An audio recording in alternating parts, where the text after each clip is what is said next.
Hello and welcome back to another Team JDG deck profile.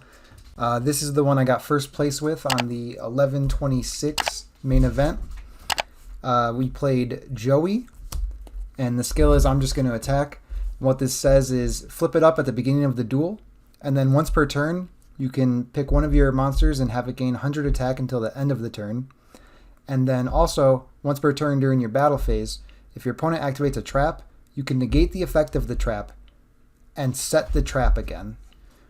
So they can't activate it again that turn because it was just set. So this is very good. And then for the monsters, we have 3 Yugioh.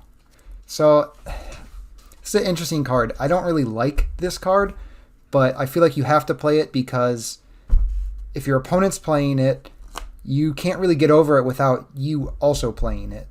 But yeah, it's a 2200 that becomes a 2300 with the skill, and it's not really going to lose to a battle trap because if your opponent activates like a widespread ruin, you activate your skill to negate the effect of widespread ruin, set it again, and now they can't activate like a second widespread ruin or a wall of disruption because it is no longer attack declaration. So your monsters are immune to battle traps for the most part. But yeah, it's just a big monster. Attacks over Cyber Dragon. Pretty much any threat that's weaker than a Yugioh, this can just attack over it. Next we have 3 Hydrogeddon. So this card's pretty good actually. I wasn't sure how it was going to perform. It worked out quite well. Basically with the skill it goes up to 1700. So it's going to attack over opposing Hydrogeddons, Banishers, stuff like that.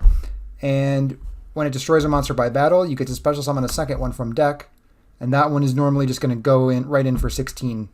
And now you have an extra monster on board, so they're going to have to out 2 monsters at that point. It can also get over a DD Warrior Lady in defense mode. It won't get to special summon another monster from the deck, but that's not a bad trade. Next, we have something very important to the mirror match, and that is 2 Cyber Dragon. So everybody knows what Cyber Dragon does. Special summon it from your hand if you don't control any monsters and your opponent does. So this is going to apply a lot of pressure. A Cyber Dragon plus a Hydrogeddon or a Yugioh, you're putting almost 4,000, or even in the case of Yugioh, more than 4,000 damage on the board. That's going to end the game quite quickly. If your opponent's on Twisted Personality, you want to be hitting them for big chunks. You don't want to be chipping away at them.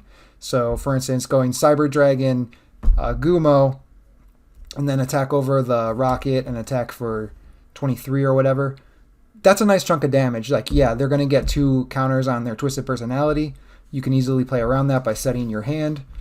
But even if you have to lose a card from hand, they're taking 2,500 damage right there in one punch. That's not bad.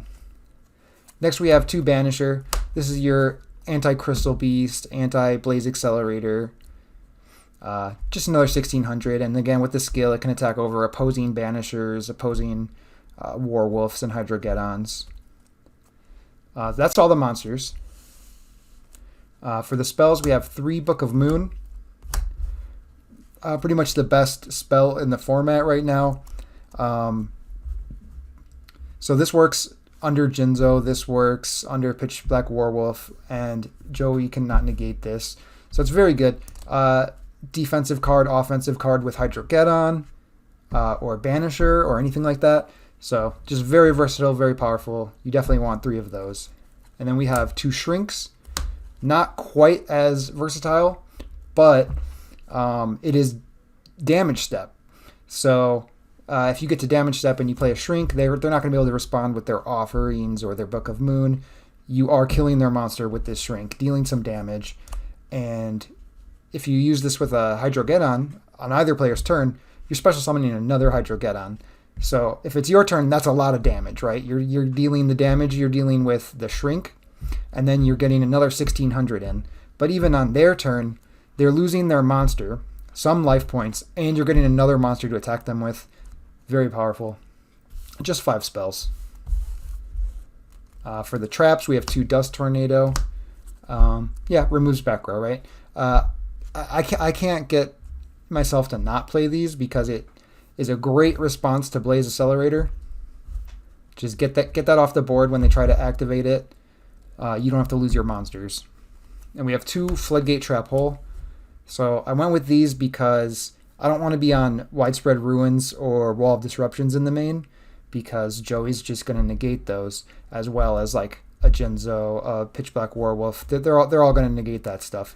So yeah, a Jinzo's still going to negate Floodgate, but this gets around all the other things that negate traps, like the Werewolf, I'm just going to attack. So that's very good. It also sets up your Hydrogeddon. Everything in the Beatdown decks, the Joey one especially, generally has less defense than Hydrogeddon's attack when boosted with the skill. So the only thing that's over 1700 or over 1600 defense is going to be Charging Gaia. So Floodgating a Charging Gaia, you're going to have to use something like a Cyber Dragon or a Gumo to get over it, but otherwise you can get over it with a Hydrogeddon, get a special summon, maybe end the game right there.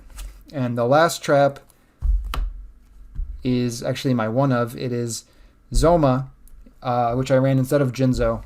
So you can apply extra pressure with this card, right? Just end phase it. Now you have an extra body to go in for damage with.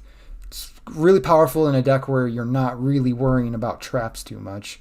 Just getting an extra body out, say like Zoma plus any of your normal summons. And now you have 2 bodies to attack with. Well, one really interesting thing about this card is if the opponent has Jirai Gumo and you special summon this, has to be during the main phase, otherwise they're going to flip it down with their Joey. They can't attack over it with their Jirai Gumo, because if they do and they lose the coin flip, they're losing more than 4,000 life points, right? So they're at 4,000, their life points get halved to 2,000, and then they would take another 22 if they killed the Zoma. So it just walls a Zoma. It doesn't deal with it necessarily, but it walls it, which is nice. It gives the turn back to you, and now you have a Zoma plus, your normal summon, whatever that may be, and now you can threaten attacking into this Jirai Gumo, which puts them in a really weird situation where, yeah, they can book or dust this, but if they don't have that, what they're going to have to do is maybe shrink the Jirai Gumo, which is fantastic for you because now they're down a shrink and a Jirai Gumo and you're down nothing. If you're really low on life points, they could shrink the Zoma. That never came up against me, thankfully. But yeah, this card is just very good at being an extra aggressive piece and then also keeping you alive against something like a Jirai Gumo, or in other matchups, it's another out to like a Cyber Angel board, right? They make an Izana at 3,500. You have this. So they're not going to be able to OTK you through that. Most likely. They might. But most likely. It's nice to have something to do against Cyber Angels because these type of beatdown decks, whether it's Kaiba or Joey, they tend to be a little weak to Cyber Angels. So it's nice to have something in the main. We just have Floodgates and Zomas for that matchup. But yeah, that card performed very well. So for the sideboard, we have, I'll show the extra last. We have a Black Brachios. So the only reason I actually ran this is because in the mirror match, I want to side out both of my bench, or the Radiants actually, because they are just vanillas with 0 defense in the mirror match. There's nothing you want to get to grave or anything like that. So I want to side those out, but I don't want to put 0 monsters back in because then I'm just playing with 2 less monsters than I started with, and I might just not see enough monsters and lose that way. So I take out the 2 Banishers and I replace one of them with a Black Brachios. And why this card specifically is that it can get over basically anything. Again, everything has under 1800 or 1900 with the skill defense, except Charging Gaia. So Charging Gaia is the one exception of it's a little bit harder to get over with certain things. But yeah, this will out a Jinzo, this will out a Cyber Dragon, and so on. And then we ran 2 Offerings, another card that is great in the mirror match because most of your traps aren't going to do anything. This will. This will kill any monster in the deck unless they chain a book. If they do chain a book, you're normally okay with that because their monster is now face down and you can just attack over it. I cited the third Dust because it's mostly just for like Crystal Beast. You can cite it in against Twisted Personality as well, just as another way to kill the Blaze Accelerator. But Crystal Beast is, I wouldn't call it a hard matchup, but it's not an easy one. So you want to be able to get rid of the either whatever, the Crystal Beast monster, the Conclave, whatever your target may be, you want to have extra ways to kill that. And then 2 Mind Crush. 2 Mind Crush is for Golden Ladybugs and for Cyber Angels mostly, right? It's going to come up in other matchups as well, but that's why I ran it. For the extra deck, I just ran the 6 I always run. Didn't put any thought into it. I could have played memes or anything because there's no Waking in my side, as you saw.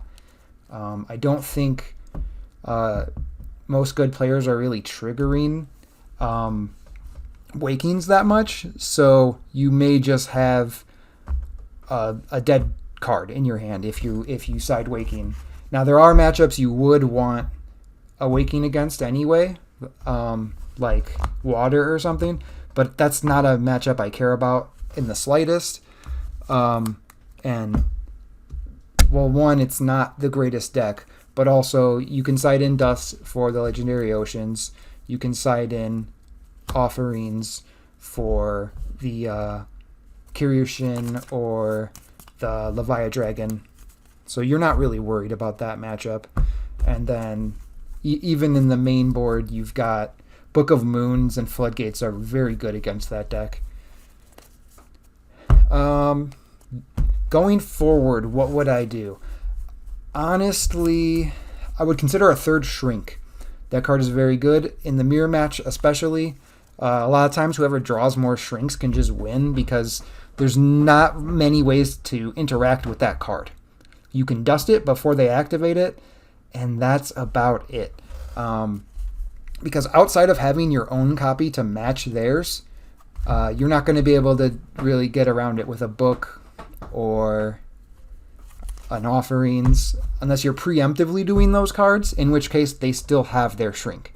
So I could see a third Shrink. For the one of, you could side a Jinzo. I don't think I would main it just because I don't really want to be tributing off my monsters all that much. But you could side a Jinzo to improve your Crystal Beast matchup more. And it also is a way, if Floodgates get more popular because of like decks like Joey and Cyber Angels, you're going to want a way to get your set monster off the board or just have them not activate the Floodgate in the first place because of Jinzo. So yeah, I could see that being a Jinzo. I could see a third Shrink. I could definitely see a third Floodgate. The problem with Floodgate in this deck, there's a lot of reasons to play it, right? It's good against the Mirror. It's good against Kaiba Beatdown. It's good against Cyber Angels.